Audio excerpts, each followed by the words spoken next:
പിതാവിൻ്റെയും പുത്രൻ്റെയും പരിശുദ്ധാത്മാവിൻ്റെയും നാമത്തിൽ ആമേൻ. നന്മ നിറഞ്ഞ മറിയമേ, നിനക്ക് സ്വസ്തി. കർത്താവ് അങ്ങയോടുകൂടെ സ്ത്രീകൾ അങ്ങ് അനുഗ്രഹിക്കപ്പെട്ടവളാകുന്നു. അങ്ങയുടെ ഉദരത്തിൻ ഫലമായി ഈശോ അനുഗ്രഹിക്കപ്പെട്ടവനാകുന്നു. പരിശുദ്ധ മറിയമേ, തമ്പുരാൻ്റെ അമ്മേ, പാപികളായ ഞങ്ങൾക്ക് വേണ്ടി ഇപ്പോഴും ഞങ്ങളുടെ മരണസമയത്തും തമ്പുരാനോട് അപേക്ഷിച്ചു കൊള്ളണമേ. Amen. Praise the Lord. Hallelujah. നമ്മുടെ ക്ലാസ്സുകൾ എങ്ങനെ പോകുന്നു? നമ്മൾ ഗ്രാജുവേറ്റ് ചെയ്യാനായിട്ടുള്ള അവസ്ഥയിലേക്കായി അല്ലേ? നമ്മൾ 20 ക്ലാസ്സുകൾ കേട്ട് കഴിഞ്ഞു. മധ്യസ്ഥ പ്രാർത്ഥനയുടെ ഒത്തിരി വശങ്ങളെപ്പറ്റി കണ്ടു കഴിഞ്ഞു. തീർച്ചയായിട്ടും നിങ്ങൾ നന്നായി മധ്യസ്ഥ പ്രാർത്ഥന ചെയ്യാൻ തുടങ്ങിയെന്ന് ഞാൻ വിശ്വസിക്കുന്നു. ആരെങ്കിലുമൊക്കെ കണ്ടുപിടിച്ച് ഒന്നിച്ച് പ്രാർത്ഥിക്കുവാനും ഇതിനകം ശ്രമിച്ചു കാണുമെന്ന് കരുതുന്നു. പറ്റുമെങ്കിൽ നിങ്ങളുടെ പ്രാർത്ഥനാ കൂട്ടായ്മയിൽ, നിങ്ങളുടെ പാരീഷിൽ ഒക്കെ താല്പര്യമുള്ളവരെ ഒന്നിച്ചു കൂട്ടി ഒരു മധ്യസ്ഥ പ്രാർത്ഥന മിനിസ്ട്രി വികാരിച്ചിൻ്റെ പ്രയർ ഗ്രൂപ്പ് ലീഡറിൻ്റെയൊക്കെ പെർമിഷനോട് കൂടി തുടങ്ങണമെന്ന് ഞാൻ പ്രത്യേകമായിട്ട് ഓർമ്മിപ്പിക്കുകയാണ്. കാരണം നമുക്ക് കിട്ടിയിരിക്കുന്ന ഈ ഒരു വിളി, ഈ ഒരു ചൈതന്യം, ഈ ഒരു അഭിഷേകം നമ്മൾ വളർത്തിക്കൊണ്ട് പോകേണ്ടതുണ്ട്. Price the Lord. ഹല്ലേലൂയ. ഇന്നത്തെ നമ്മുടെ വിഷയം പ്രേ അണ്ടിൽ സംതിങ് ഹാപ്പൻസ്. എന്തെങ്കിലും സംഭവിക്കുന്നത് വരെ പ്രാർത്ഥിക്കുക. അതായത് മധ്യസ്ഥ പ്രാർത്ഥന എന്ന് പറയുന്നത് നിരന്തരമായിട്ടുള്ളൊരു പ്രാർത്ഥനയാണ്. മധ്യസ്ഥ പ്രാർത്ഥന എന്ന് പറയുന്നത് നിലയുറപ്പിക്കുക എന്നുള്ളതാണ് അല്ലേ? നമ്മൾ കണ്ടു, മധ്യസ്ഥ പ്രാർത്ഥന എന്ന് പറയുന്നത് വിള്ളലിൽ നിലയുറപ്പിക്കുകയാണ്. മധ്യസ്ഥ പ്രാർത്ഥന എന്ന് പറയുന്നത് ഭിത്തി പണിയുകയാണ്. ഇത് ഒരു നിമിഷം ചെയ്യുന്ന ഒരു കാര്യമല്ല. ഇത് തുടർച്ചയായി ചെയ്യുക. ഒരു കാര്യത്തിന് വേണ്ടി നമ്മൾ പ്രാർത്ഥിക്കാൻ തുടങ്ങിക്കഴിഞ്ഞാൽ ആ കാര്യം സംഭവിക്കുന്നത് വരെ, നിറവേറുന്നത് വരെ നമ്മൾ നിരന്തരമായി പ്രാർത്ഥിക്കേണ്ടതുണ്ട്. അതാണ് മധ്യസ്ഥ പ്രാർത്ഥന. അതിനെ ഞാനൊന്ന് എടുത്തു കാണിക്കുകയാണ്.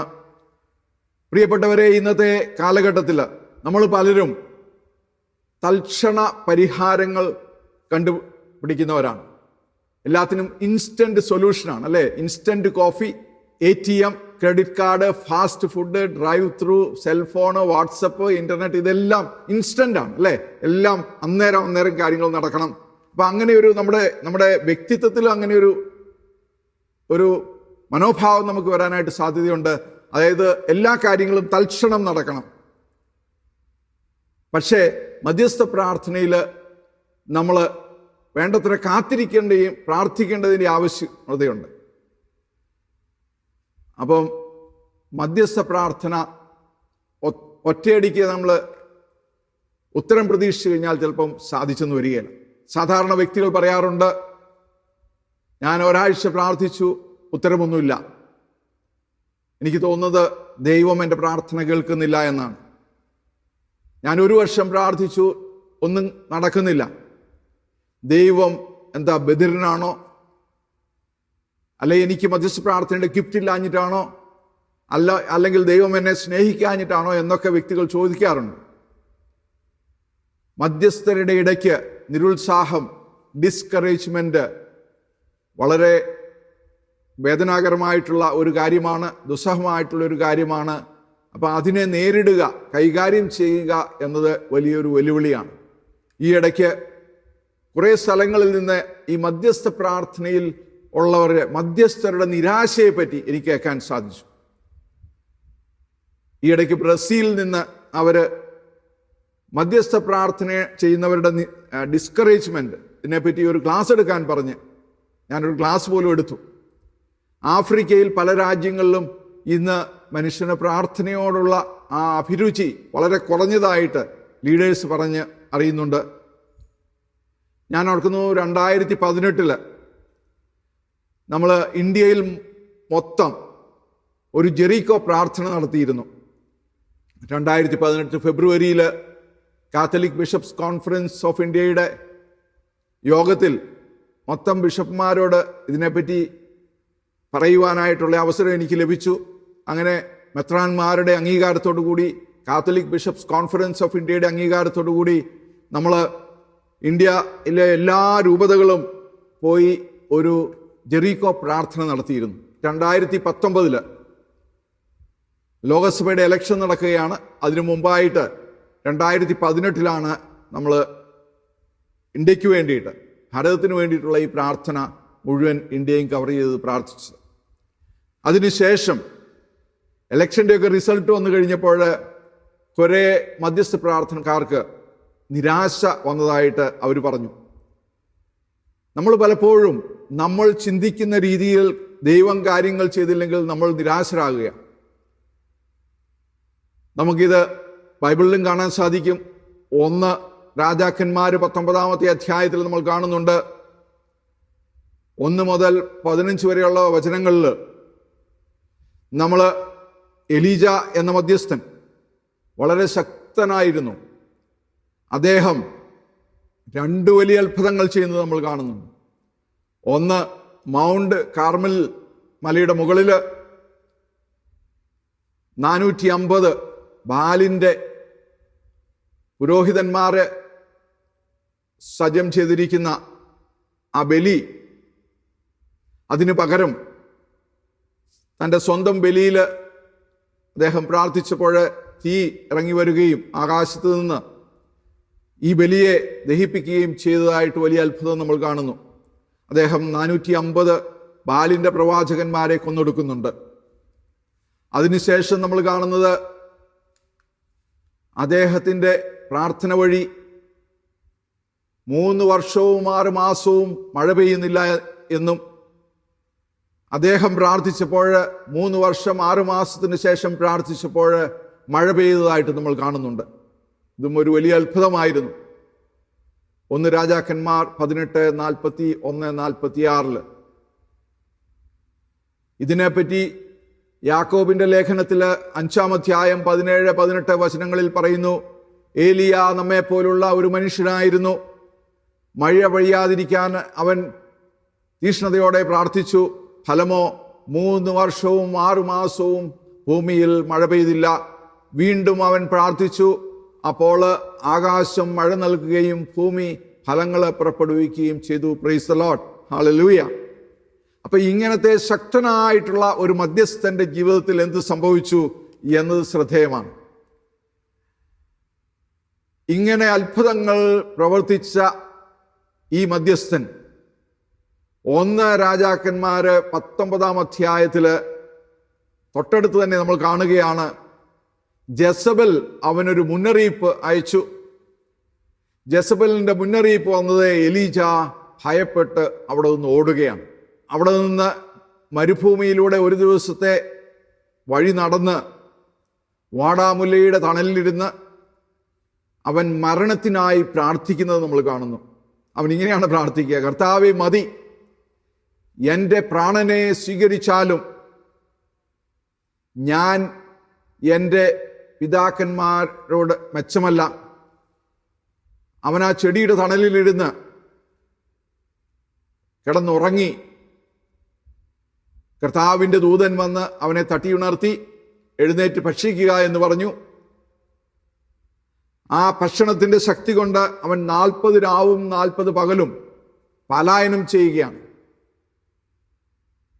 ഇങ്ങനെ ഹൊറേബിലെത്തി അവിടെ ഒരു ഗുഹയിൽ വസിച്ചു. അവിടെ വെച്ച് കർത്താവിൻ്റെ സ്വരം അവൻ കേട്ടു. കർത്താവ് അവനോട് പറഞ്ഞു, നീ മടങ്ങിപ്പോവുക, നീ മടങ്ങിപ്പോവുക. അപ്പം അങ്ങനെ അവൻ മടങ്ങിപ്പോകുന്നത് നമുക്ക് കാണാൻ സാധിക്കും. അപ്പം ഇതുപോലെ ഇത്രയും ശക്തനായിട്ടുള്ള ഒരു മധ്യസ്ഥൻ, എലിയായെ പോലുള്ളൊരു വ്യക്തി, ഒരു നിസ്സാര മുന്നറിയിപ്പ്, ഒരു വെല്ലുവിളി വന്നപ്പോൾ അവൻ്റെ ശുശ്രൂഷയിൽ നിന്നും ഒളിച്ചോടിയതുപോലെ നമ്മളും നമ്മുടെ പ്രാർത്ഥന ശ്രവിക്കാതെ വരുമ്പോൾ ഒളിച്ചോടരുത്. നമ്മൾ നിരന്തരമായി പ്രാർത്ഥിക്കേണ്ടതുണ്ട്, ഇടവിടാതെ പ്രാർത്ഥിക്കേണ്ടതുണ്ട്. ഏത് നിയോഗത്തിനു വേണ്ടി പ്രാർത്ഥിക്കുന്നോ ആ നിയോഗം അതിൻ്റെ പൂർത്തീകരണമാകുന്നത് വരെ പ്രാർത്ഥിക്കേണ്ടതുണ്ട് എന്ന് ബൈബിൾ നമ്മളെ ഓർമ്മിപ്പിക്കുന്നു. നമുക്കറിയാം, ലൂക്കായുടെ സുവിശേഷം 11-ാം അധ്യായത്തില് ശിഷ്യന്മാരെ ഈശോയോട് ചെന്ന് ചോദിക്കുന്ന ഒരു കാര്യമുണ്ട്. ഈശോ പ്രാർത്ഥിച്ചുകൊണ്ടിരിക്കുകയായിരുന്നു. ഈശോയോട് പറഞ്ഞു, ഞങ്ങളെ പ്രാർത്ഥിക്കാൻ പഠിപ്പിക്കണമേ. പ്രാർത്ഥിക്കാൻ പഠിപ്പിച്ചപ്പോൾ ഈശോ നമ്മൾ പ്രാർത്ഥിക്കുന്ന സ്വർഗസ്വനായ പിതാവേ എന്ന പ്രാർത്ഥന പഠിപ്പിച്ചു. പക്ഷേ ആ പ്രാർത്ഥന കൊണ്ട് അവിടുന്ന് നിർത്തുന്നില്ല. അവിടുന്ന് തുടർന്നും പഠിപ്പിക്കുകയാണ്. ലൂക്കായുടെ സുവിശേഷം 11-ാം അധ്യായം 5 മുതൽ 13 വരെയുള്ള വചനങ്ങളിൽ നമ്മൾ ഇത് കാണുന്നുണ്ട്. അവൻ അവരോട് പറഞ്ഞു, നിങ്ങളിൽ ഒരുവന് ഒരു സ്നേഹിതനുണ്ടെന്ന് ഉണ്ടായിരിക്കട്ടെ. അർദ്ധരാത്രി അവൻ്റെ അടുത്തു ചെന്ന് അവൻ പറയുന്നു, സ്നേഹിത, എനിക്ക് 3 അപ്പം വായ്പ തരിക. ഒരു സ്നേഹിതൻ യാത്രാമധ്യേ എൻ്റെ അടുക്കൽ വന്നിരിക്കുന്നു, അവന് കൊടുക്കാൻ എനിക്കൊന്നുമില്ല. ഹല്ലേലൂയ. അപ്പോൾ അവൻ്റെ സ്നേഹിതൻ അകത്തു നിന്ന് മറുപടി പറയുന്നു, എന്നെ ഉപദ്രവിക്കരുത്,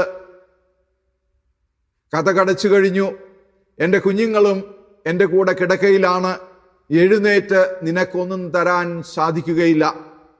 ഞാൻ നിങ്ങളോട് പറയുന്നു, അവൻ സ്നേഹിതനാണ് എന്നതിൻ്റെ പേരിൽ അവൻ ഒന്നും കൊടുക്കുകയില്ലെങ്കിലും തന്നെ നിർബന്ധം നിമിത്തം എഴുന്നേറ്റ് അവന് വേണ്ടത് കൊടുക്കും. ഹല്ലേലൂയ. നിർബന്ധം മൂലം. അപ്പൊ എങ്ങനെ പ്രാർത്ഥിക്കണമെന്ന് പഠിപ്പിക്കാൻ ശിഷ്യന്മാർ ആവശ്യപ്പെട്ടപ്പം ഈശോ പഠിപ്പിച്ച കാര്യമാണിത്. നിങ്ങൾ പ്രാർത്ഥിക്കുമ്പം ഈ വ്യക്തിയെ പോലെ പ്രാർത്ഥിക്കുക.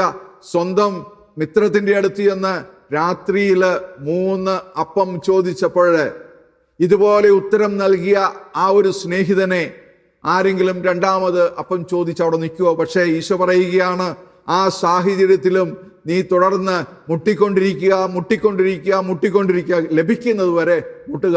ഞാൻ നിന്നോട് പറയുന്നു, ചോദിക്കുന്നവന് നിങ്ങൾക്ക് ലഭിക്കും, അന്വേഷിക്കുന്നവൻ നിങ്ങളെ കണ്ടെത്തും, മുട്ടുന്നവന് തുറന്നു കിട്ടും എന്ന് പറയുന്നു. അപ്പൊ അതുകൊണ്ട് നമ്മളെല്ലാവരും ഇങ്ങനെ വേണം പ്രാർത്ഥിക്കുവാൻ. ലഭിക്കുന്നത് വരെ പ്രാർത്ഥിക്കുക. ഇതിൻ്റെ ഒരു ഗ്രീക്ക് ശബ്ദം അനേഡിയ എന്ന് പറഞ്ഞാൽ, അത് ഇംഗ്ലീഷിലേക്ക് ട്രാൻസ്ലേറ്റ് ചെയ്ത് കഴിഞ്ഞാൽ അതിന് ഷെയിംലെസ്നെസ് എന്ന് പറയും. അതായത് നാണമില്ലാത്ത അവസ്ഥ, അല്ലെങ്കിൽ ഇംപോർച്യൂണിറ്റി, ശല്യപ്പെടുത്തിക്കൊണ്ടിരിക്കുക, നിർബന്ധിച്ചു വാങ്ങുക എന്നൊക്കെയാണ് ഇതിൻ്റെ അർത്ഥം. അപ്പം നമ്മൾ മധ്യസ്ഥം ചെയ്യുന്നവര് ഒരു പ്രാവശ്യം പ്രാർത്ഥിച്ചു, കിട്ടിയില്ല, മനം മടുത്തു, നിരാശരായി. ഒരാഴ്ച പ്രാർത്ഥിച്ചു, നിരാശരായി. 1 മാസം പ്രാർത്ഥിച്ചു, ഇനി വേണ്ട. 1 വർഷം പ്രാർത്ഥിച്ചു, ഇനി ഒട്ടും വേണ്ട എന്നുള്ള മനോഭാവത്തിലേക്ക് വരാതെ പല സാഹചര്യങ്ങളും നമ്മൾ നിരന്തരമായി പ്രാർത്ഥിക്കേണ്ടതുണ്ട്. പ്രേ അണ്ടിൽ സംതിങ് ഹാപ്പൻസ്. ഇങ്ങനെയാണ് നമ്മൾ പ്രാർത്ഥിക്കേണ്ടത് എന്ന് ഈശോ തന്നെ പഠിപ്പിച്ച കാര്യമാണ്. വീണ്ടും ലൂക്കായുടെ സുവിശേഷം 18-ാം അധ്യായത്തിലെ 1 മുതൽ 8 വരെയുള്ള വചനങ്ങളിൽ ഒരു ന്യായാധിപന്റെയും ഒരു വിധവയുടെയും ഉപമ ഈശോ പറയുന്നുണ്ട്.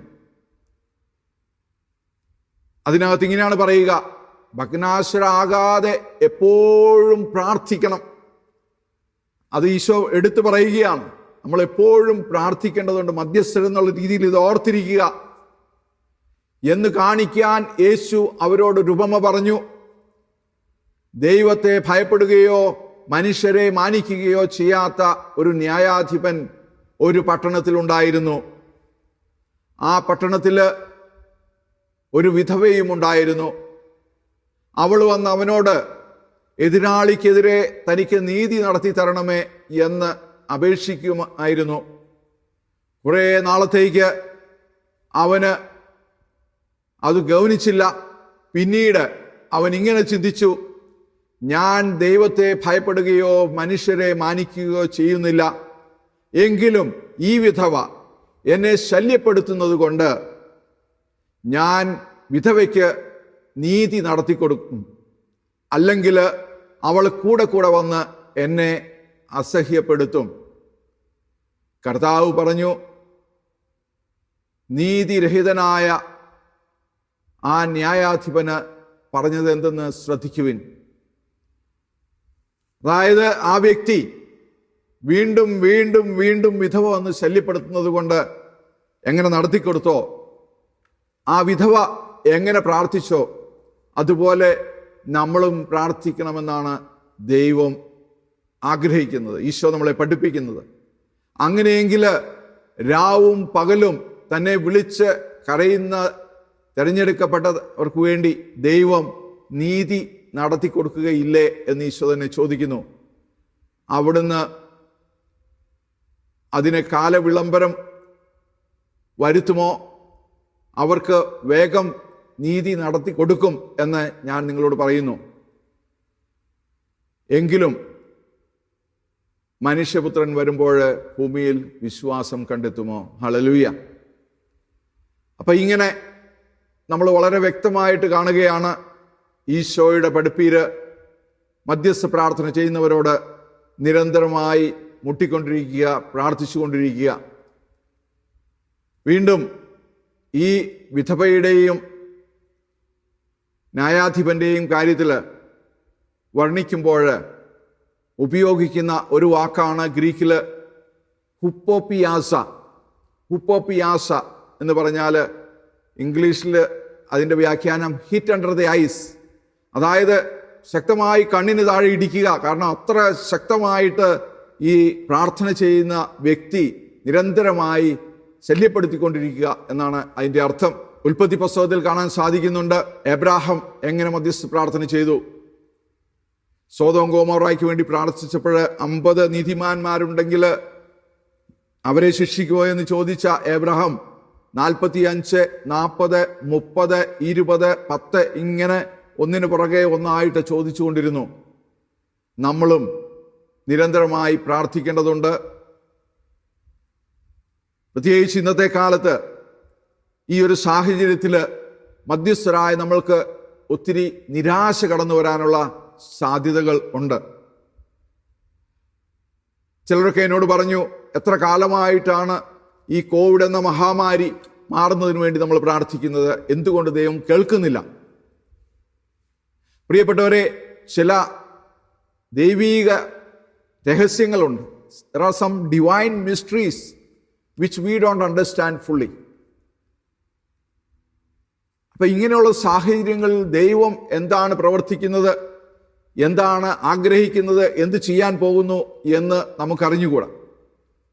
മധ്യസ്ഥർ എന്ന രീതിയിൽ നമ്മൾ തുടർച്ചയായി പ്രാർത്ഥിച്ചുകൊണ്ടിരിക്കുക, നിരാശപ്പെടാതെ പ്രാർത്ഥിച്ചുകൊണ്ടിരിക്കുക. ഒരു വചനം എന്നെ സ്പർശിച്ചത് ഇതാണ്. ഈ കോവിഡ് സിറ്റുവേഷന് വേണ്ടി പ്രാർത്ഥിച്ചപ്പോൾ ഹബാക്കൂക്ക് 1:5 ജനതകളുടെ ഇടയിലേക്ക് നോക്കി വിസ്മയഭരിതരാകുവിൻ, പറഞ്ഞാൽ വിശ്വസിക്കാനാവാത്ത ഒരു പ്രവൃത്തി നിങ്ങളുടെ നാളുകളിൽ ഞാൻ ചെയ്യാൻ പോകുന്നു. ഹല്ലേലൂയ. മധ്യസ്ഥരായ നിങ്ങൾക്ക് വേണ്ടിയിട്ടുള്ള ഒരു വചനമാണ്. പറഞ്ഞാൽ വിശ്വസിക്കാനാവാത്ത ഒരു പ്രവൃത്തി നിങ്ങളുടെ നാളുകളിൽ ഞാൻ ചെയ്യാൻ പോകുന്നു. നമ്മൾ പ്രാർത്ഥിച്ചുകൊണ്ടിരിക്കുമ്പോൾ ദൈവം ചെയ്യാൻ ആഗ്രഹിക്കുന്ന ആ വലിയ പ്രവൃത്തി, ആ ഒരു വലിയ കാര്യം ചെയ്തിരിക്കും. അതിനുവേണ്ടിയാണ് നമ്മൾ പ്രാർത്ഥിക്കേണ്ടത്. ദൈവത്തിൻ്റെ പദ്ധതി, പ്ലാൻ എന്താണെന്ന് നമുക്ക് മനുഷ്യരായ നമുക്ക് അതിൻ്റെ പൂർണ്ണ രൂപത്തിൽ വെളിപ്പെടുത്തി തരികയില്ല. അപ്പം നമ്മൾ ഇതിനുവേണ്ടി പ്രാർത്ഥിക്കുക. ദൈവം എന്തോ വലിയ കാര്യങ്ങൾ നമ്മളുടെ ഇടയിൽ ചെയ്യാൻ പോകുന്നു, അതിനായിട്ടുള്ള തയ്യാറെടുപ്പാണ് ഇത് എന്ന് ദൈവം വെളിപ്പെടുത്തുന്നുണ്ട്. അപ്പം അതുകൊണ്ട് നമ്മൾ നിരാശരാകാതെ മധ്യസ്ഥ പ്രാർത്ഥനയിൽ തുടർന്ന് പ്രാർത്ഥിക്കേണ്ടതുണ്ട്. ഒരു മധ്യസ്ഥ പ്രാർത്ഥനക്കാരൻ ഈ ഒരു കാര്യം എപ്പോഴും മനസ്സിൽ വെക്കണം. നമ്മൾ ചെയ്യുന്ന കാര്യം ഒരു എളുപ്പമുള്ള ഒരു കാര്യമല്ല.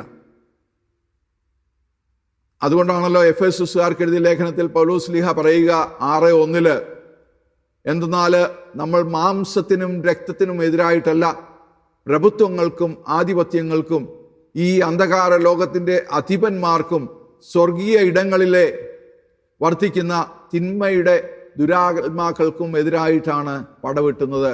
അപ്പോൾ നമ്മളുടെ ഒരു വലിയ ആത്മീയ സമരമാണ്.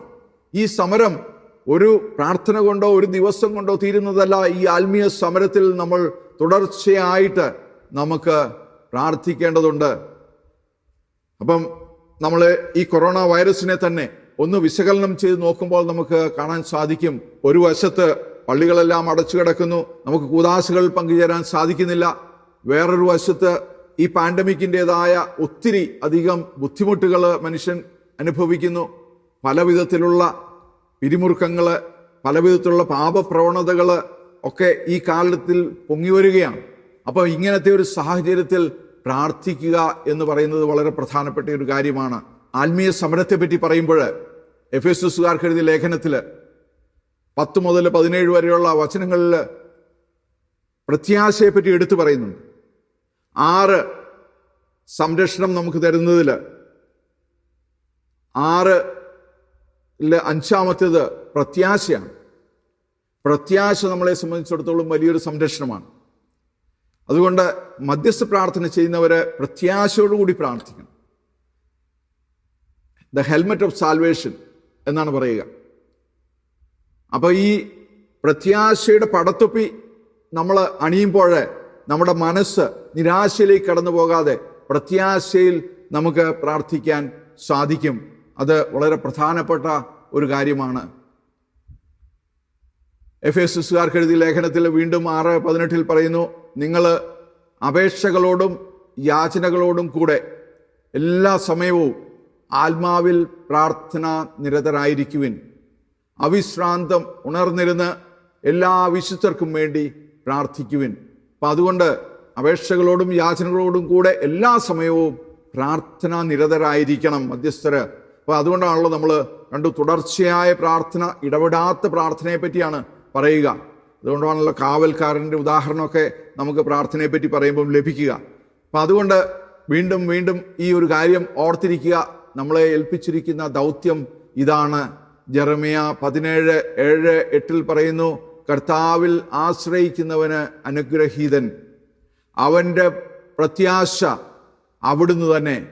അവൻ ആറ്റുതീരത്ത് നട്ട മരം പോലെയാണ്, അത് വെള്ളത്തിലേക്ക് വേരൂന്നിയിരിക്കുന്നു. അപ്പം ശരിക്കും നമ്മൾ പ്രത്യാശയുള്ളവരാണെങ്കിൽ നമ്മുടെ വേര് വെള്ളത്തിലേക്ക് ഊന്നിയിരിക്കുകയാണ്. അപ്പം അവന് അത് വേനൽക്കാലത്ത് ഭയപ്പെടുന്നില്ല. അവൻ്റെ ഇലകൾ എന്നും പച്ചയാണ്.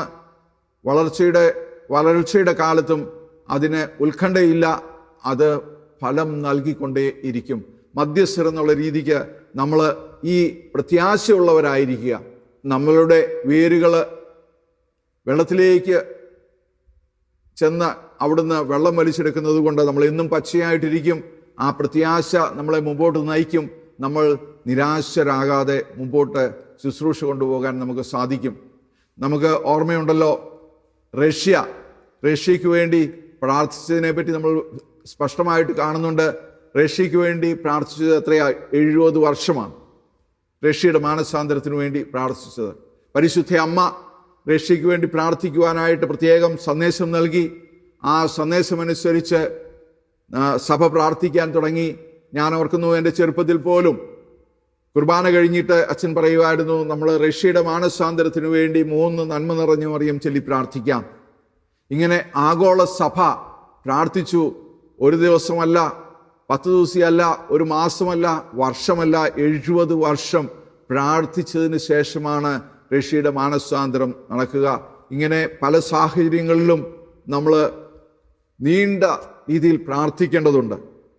അപ്പം അതുകൊണ്ട് മധ്യസ്ഥ പ്രാർത്ഥന ചെയ്യുന്നവർക്ക് വേണ്ടി പൗലോസ് ശ്ലീഹ പ്രത്യേകമായി പറയുന്നു, പ്രേ വിതൗട്ട് സീസിങ്, ഇടവിടാതെ പ്രാർത്ഥിക്കുവിൻ. തെസ്സലോനിക്ക 5:17 ഈ ഒരു ക്രിയാവിശേഷണം, ഇടവിടാതെ പ്രാർത്ഥിക്കുക എന്ന കാര്യം പുതിയ നിയമത്തിൽ 6 പ്രാവശ്യം ആവർത്തിച്ച് പറയുന്നത് നമുക്ക് കാണാൻ സാധിക്കും. അപ്പോസ്തല പ്രവർത്തനം 12:5, റോമക്കാർക്ക് എഴുതിയ ലേഖനം 1:9, 1 തെസ്സലോനിക്ക 1-ാം അധ്യായം 2-3 വചനത്തിൽ, 1 തെസ്സലോനിക്ക 2-ാം അധ്യായം 13-ാമത്തെ വചനത്തിൽ, 1 തെസ്സലോനിക്ക 5:17, 2 തിമോത്തി 1:3. അപ്പം ഇങ്ങനെ നമ്മളെ വീണ്ടും വീണ്ടും ആവർത്തിച്ച് ഓർമ്മിപ്പിക്കുന്ന ഒരു കാര്യമാണ് ഇടവിടാതെ പ്രാർത്ഥിക്കുവിൻ, പ്രേ വിതൗട്ട് സീസിങ്. അതുകൊണ്ട് പ്രിയപ്പെട്ടവരെ, നമുക്ക് നമ്മളുടെ കണ്ണുകൾ അടച്ച് ഈ ഒരു കാര്യം ഓർത്തിരിക്കാം. നമുക്ക് പ്രേ അണ്ടിൽ സംതിങ് ഹാപ്പൻസ്. എന്തെങ്കിലും സംഭവിക്കുന്നതുവരെ നമ്മൾ ഏറ്റെടുത്ത നിയോഗം, പരിശുദ്ധാത്മാവ് നമ്മളെ ഏൽപ്പിച്ചു തന്നിരിക്കുന്ന നിയോഗം സമർപ്പിച്ച് പ്രാർത്ഥിച്ചുകൊണ്ടിരിക്കുക. പലപ്പോഴും നമ്മളുടെ മനസ്സിലേക്ക് തെറ്റായ ചിന്തകൾ, ആശയക്കുഴപ്പങ്ങൾ, സംശയങ്ങളൊക്കെ കടന്നു വരാൻ സാധ്യതയുണ്ട്.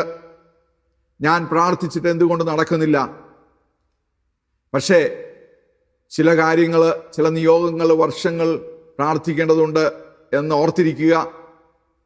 അപ്പം അതുകൊണ്ട് ആ പ്രാർത്ഥനയിലൂടെയാണ് നമുക്ക് വലിയ വിജയം മധ്യസ്ഥർ എന്നുള്ള രീതിയിൽ നേടാൻ സാധിക്കുക. കണ്ണുകളടച്ച് ഇപ്പോൾ പ്രത്യേകിച്ച് ഈ ട്രെയിനിങ്ങിൻ്റെ സമയത്ത് ദൈവം നിങ്ങൾക്ക് ശക്തമായി പ്രേരിപ്പിച്ചിട്ടുള്ള പ്രാർത്ഥനാ നിയോഗങ്ങളൊന്ന് ഓർക്കുക. സഭയ്ക്ക് വേണ്ടി പ്രാർത്ഥിക്കുവാനായിരിക്കും, യുവജനങ്ങൾക്ക് വേണ്ടി പ്രാർത്ഥിക്കുവാനായിരിക്കും, കുടുംബങ്ങൾക്ക് വേണ്ടി പ്രാർത്ഥിക്കുവാനായിരിക്കും. ഏത് നിയോഗമായിരുന്നാലും ഒരു കാര്യം ഓർത്തിരിക്കുക, ഇത് പരിശുദ്ധാത്മാവ് പ്രേരിപ്പിച്ച നിയോഗമാണ്. ഈ നിയോഗത്തിനു വേണ്ടി നിരന്തരമായി പ്രാർത്ഥിക്കേണ്ടതുണ്ട്. അതുകൊണ്ട് ഞാൻ ഭഗ്നാശനാകാതെ, ഉപേക്ഷിക്കാതെ നിരന്തരമായി ആ വിടവിൽ നിലനിന്നുകൊണ്ട് എസെക്കിയേൽ പ്രവാചകൻ 22:30 പറയുന്നത് പോലെ ഒരു ഭിത്തി പണിതുകൊണ്ട് സഭയ്ക്ക് സംരക്ഷണവും നമ്മുടെ രാജ്യത്തിന് രക്ഷയും നേടുവാനായിട്ട് ഞാൻ നിലനിൽക്കും എന്ന് നമുക്ക് ഉറച്ചൊരു തീരുമാനമെടുക്കാം. അതിൻ്റെ കൃപയ്ക്ക് വേണ്ടി പ്രാർത്ഥിക്കാം. പരിശുദ്ധ അമ്മയുടെ മധ്യസ്ഥം യാചിക്കാം. ആമേൻ.